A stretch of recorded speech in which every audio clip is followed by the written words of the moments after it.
प्यारे दोस्तों, आज हम कफन चोर का एक ऐसा वाक्य सुनाने वाले हैं जिसे सुनकर आप भी हैरान हो जाएंगे। इस वाक्य को पूरा जानने के लिए आप हमारे साथ जुड़े रहे। तो चलिए इस वाक्य को पूरा जानते हैं। कफन चोर के साथ क्या हुआ। एक गांव में एक औरत रहा करती थी। वह पाबंदी से पांचों वक्त की नमाज पढ़ती थी और मोहल्ले वालों को दीन की बातें बताया करती थी। एक दिन वह रात को कब्रिस्तान के करीब से गुजरी तो उसने कब्रिस्तान की निगरानी करने वाले आदमी को देखा कि वह किसी मुर्दे का कफन चुरा कर ला रहा था। यह देखकर वह दंग रह गई और सोचने लगी कि जब मैं मरूंगी तो यह आदमी मेरा कफन भी चुरा लेगा। यह सोचकर वह अपने घर गई और अगले दिन 5 रुपए लेकर वापस उसी जगह लौटी।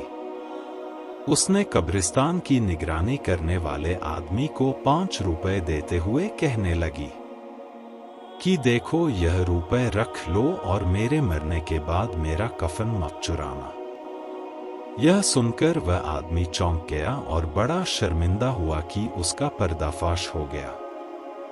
औरत ने कहा, तुम इत्मीनान रखो, मैं इस बारे में किसी से नहीं कहूंगी, क्योंकि किसी का ऐब छुपाना भी एक इबादत है। यह सुनकर उस आदमी को बड़ा अफसोस हुआ। उसने तौबा की और इकरार किया कि वह अब किसी का कफन नहीं चुराएगा। कुछ दिनों तक वह अपने वादे का पाबंद रहा, लेकिन फिर उसने कफन चुराने वाला पुराना धंधा शुरू कर दिया। इसके कुछ दिनों बाद उस औरत का भी इंतकाल हो गया।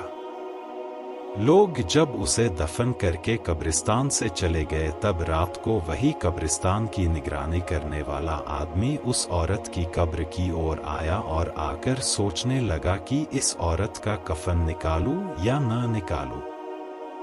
सोचते सोचते काफी देर हो गई। आखिरकार उस आदमी को उसकी लालच ने फिर मजबूर कर दिया और वह उस औरत का कफन चुराने के लिए कब्र के और करीब पहुंचा। उसने उसी वक्त उस औरत की कब्र खोदी। कब्र खोदने के बाद जैसे ही उस औरत की लाश नजर आई तो वह डर के मारे कांप गया। उसने देखा कि उस औरत के सीने पर एक काला खतरनाक सांप बैठा हुआ है। उसकी घबराहट देखकर एक आवाज आई, ऐ इंसान, तूने वादे के बावजूद फिर ऐसी हरकत की। एक सांप देखकर तू डर गया। क्या तुझे मालूम है कि यह सांप मेरे सीने पर क्यों बैठा है? सुन, एक बार मैंने अपने दांत साफ करने के लिए बिना पूछे अपने पड़ोसी के घर पर लगे एक पेड़ से एक छोटी लकड़ी तोड़ ली थी।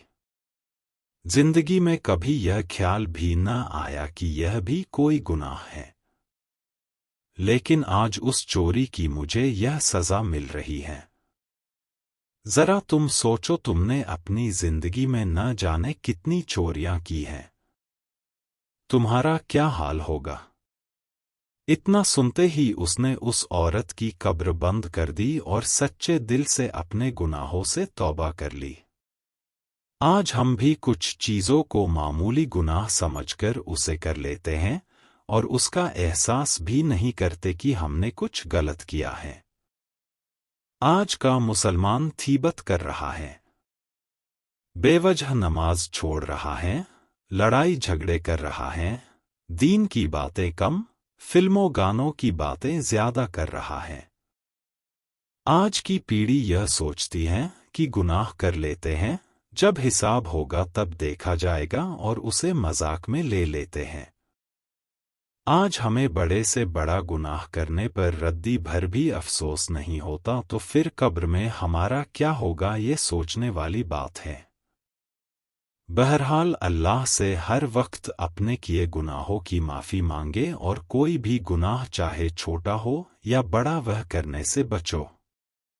इस हिदायत को अपने दोस्तों और जानने वालों को शेयर करें, ताकि दूसरों को भी आपकी ज़ात व माल से फ़ायदा हो और यह आपके लिए सदकाए जारिया भी हो जाए।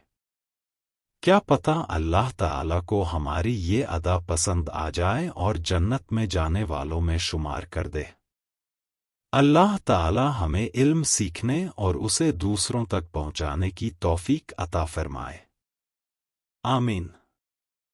खुदा हाफिज।